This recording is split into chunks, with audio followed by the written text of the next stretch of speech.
தர்மலிங்கம், இப்படி ஒரு மோசமான புத்தி இருந்தா நீ மனுஷனா இருக்கிறதுக்கே தகுதி இல்லாதவன ஆயிடுவ. கல்யாண வீடா இருந்தா மாப்பிள்ளையா இருக்கணும், இளவு வீடா இருந்தா பொணமா இருக்கணும்னு நினைக்காத. அந்த நினைப்பு உன்னை ஒரு நாள் அழிச்சிடும். யாரு என்ன வேணாலும் சொல்லிட்டு போங்க, என் மனசுக்கு எது சரின்னு படுதோ அதை தான் செய்வேன்.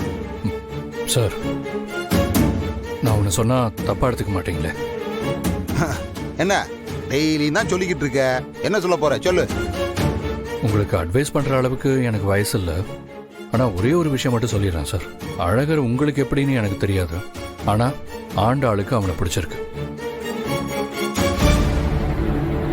உண்மையிலே உங்களுக்கு ஆண்டாள் மேல பாசம் இருந்தா நீங்க அழகரை வெறுத்து ஒதுக்க மாட்டீங்க சார்.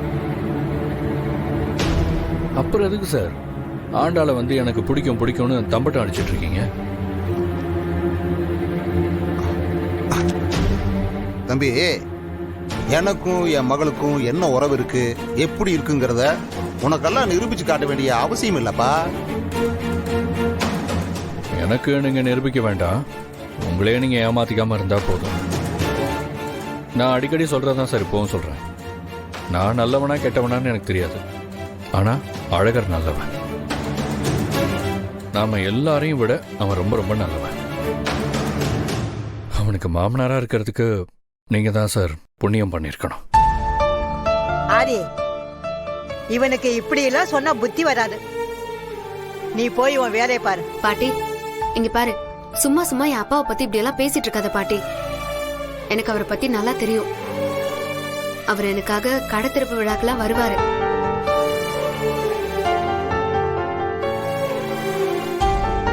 ஆதி, நீங்க வாங்க, நம்ம போலாம். காரை அழகர் எடுத்துட்டு போயிட்டானே. பரவாயில்ல, நம்ம பைக்ல போலாம். அழகரோட பைக் இருக்குல்ல, அதுல போய்க்கலாம். வாங்க. சரி, போயிட்டு வந்துடுறேன். அம்மா, போயிட்டு வாங்க. வாங்க.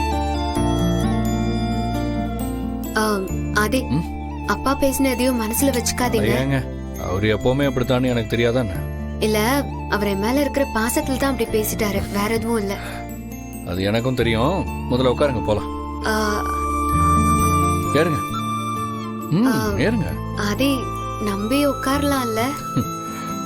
அழகர் அளவுக்குலாம் மோசமா ஓட்ட மாட்டேங்க, தைரியமா உட்காருங்க. சரி, ஓகே. போலாமா?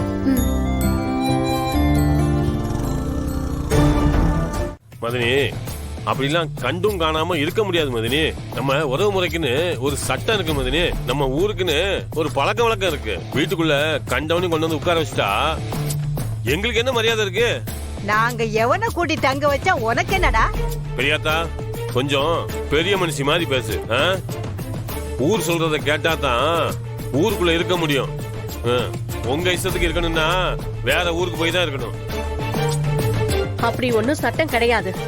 நீ எங்க பிள்ளைங்களை பத்தி தப்பா பேசினதுக்கு உன்னை நிக்க வச்சு பேசிட்டு இருக்க பாரு, அது எங்களை சொல்லணும். மதினி, என்ன அடிங்க கொல்லுங்க, என்ன வேணாலும் பண்ணுங்க. ஆனா இந்த வீட்டு மேல இருக்க அக்கறையிலையும் தலைவர் மேல இருக்க மரியாதையிலையும் தான் நான் வந்து பேசிட்டு இருக்கேன். வெளிய மத்தவெல்லாம் தப்பு தப்பா பேசிட்டு இருக்கானுங்க. அண்ணனுக்கு இருக்க செல்வாக்க காலி பண்றதுக்குன்னு அவன் கங்கணம் கட்டிட்டு சுத்திட்டு இருக்கான், தெரியுமா? இதுல நீங்க வேற இதுக்கு சப்போர்ட்டா பேசிட்டு இருந்தா நீங்களே அண்ணனை தலைவனியை வச்ச மாதிரி ஆவாதா? டேய், எங்க குடும்பத்துல நடக்கிறத பத்தி உனக்கு என்னடா தெரியும்? அந்த ஆதி பையனும் ஆண்டாளும் அண்ணன் தங்கச்சி மாதிரி தான் பழகிட்டு இருக்காங்க. என்னது, அண்ணன் தங்கச்சியா? கூட பிறக்கல இல்ல அப்படின்னா ஊர் தப்பா தான் பேசும். ஏற்கனவே எவனோ ஒருத்தன் ஊர் தெரியாத வந்து ஆண்டாள் கழுத்துல தாலிய கட்டி இந்த குடும்பத்தோட மானத்தை வாங்கிட்டு போயிட்டான். இப்போ இன்னொருத்தன் வந்து எதிர் வீட்டுல உட்காந்துக்கிட்டு இருக்கிற கொஞ்ச நெஞ்ச மானத்தையும் வாங்கிட்டு இருக்கான்.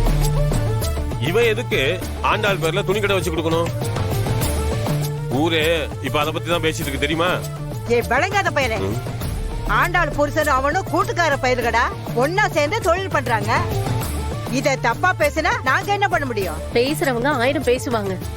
எல்லாருக்கும் பதில் சொல்லிட்டு இருந்தா பொழைக்க முடியாதத்த. உன் பொண்டாட்டி பூங்கோத இருக்காளே, மகளிர் குழுல கடன் வாங்கிதான் கம்பல் மூக்குத்தி எல்லாம் வாங்கி போடுறான்னு சொன்ன. ஆனா ஊருக்குள்ள என்ன பேசுறாங்க தெரியுமா? என்ன மதனி, நாங்க உங்களுக்கு நல்லது சொல்லணும்னு வந்தா நீங்க என்னடானா என் பொண்டாட்டி பத்தி பேசிட்டு இருக்கீங்க? நான் பேசல சிவனாண்டி. ஊர்ல தான் அப்படி பேசிட்டு இருக்காங்க. ஊருன்னு இருந்தா அப்படிதான் இருக்கும். நாம தான் நம்ம குடும்பத்தை நம்பணும். இதுக்கு மேல சொல்றதுக்கு ஒண்ணுமே இல்ல மதனி. அந்த மெட்ராஸ்கார பையலையும் நம்ம ஆண்டாளையும் ஊர் தப்பா பேசிட்டு இருக்கு. அதை நீங்க எப்படி சரி பண்ணுவீங்களோ எனக்கு தெரியாது. நான் நம்ம பங்காளி குடும்பம் மேல இருக்க அக்கறையில தான் அதை சொல்ல வந்தேன். இதுக்கு மேல உங்க இஷ்டம். அண்ணே நான் வரேன்னு.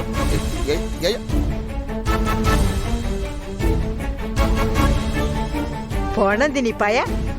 அவங்க நல்லா இருக்கணும்னு நான் நினைக்க கூடாது சார். சார், ஆண்டாள் எனக்கு தங்கச்சி சார். ஏய், நானும் அதே தான் நானும் சொன்னேன். அதே தான் நானும் சொன்னேன். இல்ல அண்ணன் தங்கச்சின்னு நானும் சொன்னேன். ஏய், 2 பேரும் கூட பிறந்தாங்களான்னு கேக்குறாங்க.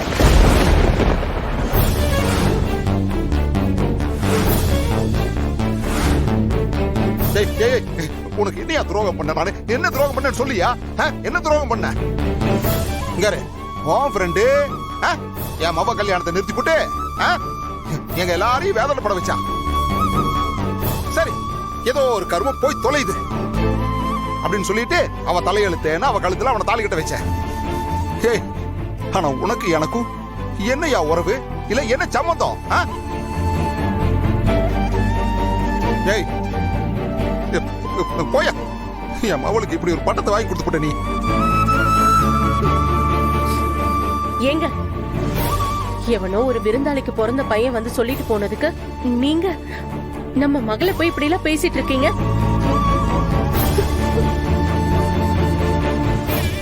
ஏய், கிறுக்கியாடி நீயே?